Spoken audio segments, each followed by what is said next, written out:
హైదరాబాద్ లో రెండో రోజు ఐటీ సోదాలు కొనసాగుతున్నాయి. ఎస్వీపీ మైత్రి మ్యాంగో మీడియా సంస్థలో తనిఖీలు చేపట్టారు. సినిమాలకు పెట్టిన బడ్జెట్ పై అధికారులు ఆరా తీస్తున్నట్టుగా తెలుస్తోంది.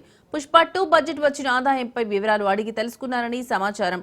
ఐటీ రిటర్న్స్ భారీగా ఉండడంతో ఐటీ సోదాలు చేస్తున్నారు. నిన్న దిల్ రాజు భార్య తేజస్వితో బ్యాంక్ లాకర్లు తెరిపించారు అధికారులు. ఇవాళ మరికొన్ని డాక్యుమెంట్లను ఐటీ పరిశీలించనుంది. ఎస్వీసీ ఆఫీస్కు దిల్ రాజును తీసుకెళ్లే అవకాశం ఉన్నట్టుగా తెలుస్తోంది.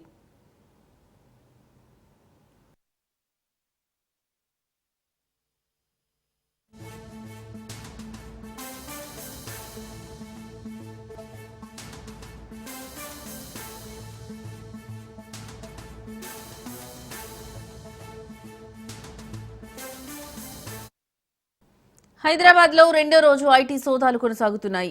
ఎస్వీసీ మైత్రి మ్యాంగో మీడియా సంస్థల్లో తనిఖీలు చేపట్టారు. సినిమాలకు పెట్టిన బడ్జెట్ పై అధికారులు ఆరా తీస్తున్నట్టుగా తెలుస్తోంది. పుష్ప 2 బడ్జెట్ వచ్చిన ఆదాయంపై వివరాలు అడిగి తెలుసుకున్నారని సమాచారం. ఐటీ రిటర్న్స్ భారీగా ఉండడంతో ఐటీ సోదాలు చేస్తున్నారు. నిన్న దిల్ రాజు భార్య తేజస్వితో బ్యాంక్ లాకర్లు తెరిపించారు అధికారులు. ఇవాళ మరికొన్ని డాక్యుమెంట్లను ఐటీ పరిశీలించనుంది. ఎస్వీసీ ఆఫీస్కు దిల్ రాజును తీసుకెళ్లే అవకాశం ఉన్నట్టుగా తెలుస్తోంది.